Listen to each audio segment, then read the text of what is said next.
Guys, ఇప్పుడు మేము ఇంకొక ఎక్స్పెరిమెంట్ చేయబోతున్నాం, చూసండి. సో ఒక ప్యాడ్ తీసుకొని దాంట్లో కొన్ని వాటర్ చల్లాలి. సో నెక్స్ట్ అయితే ఒక టిష్యూ పేపర్ పెట్టాలి దాని మీద, అండ్ దాని మీద ఇంకొక టిష్యూ పేపర్ పెట్టాలి. సో అలా పెట్టేశాక మీకు ఒకవేళ పెద్ద క్యాండిల్ లేకపోతే చిన్న క్యాండిల్ కూడా వాడవచ్చు. సో ఆ చిన్న క్యాండిల్ వాడుతున్నాం, మా దగ్గర పెద్ద క్యాండిల్ లేదు. సో ఆ చిన్న క్యాండిల్ని ముట్టియాలి.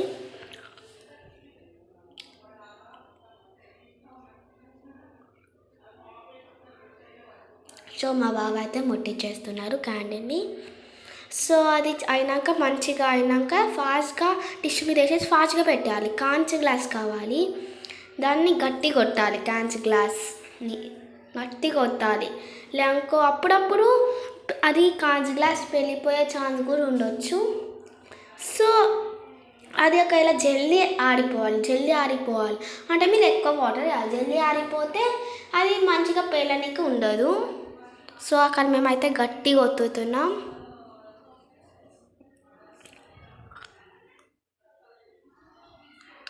సో గాయస్ చూసారా, అంత గట్టిగా ఒత్తాము. సో అదైతే ఆరిపోయింది. సో అలా గట్టిగా ఒత్తాము. సో నెక్స్ట్ అయితే అది తీసినాం. చూడండి గాయస్, గ్లాస్తోనే అది ప్యాడ్ ఎలా లేపేస్తుందో. మా ఎక్స్పెరిమెంట్ మీకు నచ్చిందా అయితే కింద కామెంట్ బాక్స్లో కామెంట్ చేయండి. సో అయితే నాకు చాలా నచ్చింది ఎక్స్పెరిమెంట్ అయితే. సో మేము 2 ఎక్స్పెరిమెంట్స్ చేసాము. సో మా ఎక్స్పెరిమెంట్స్ మీకు నచ్చాయా ఒకసారి చెప్పండి కామెంట్లో please guys. So bye guys.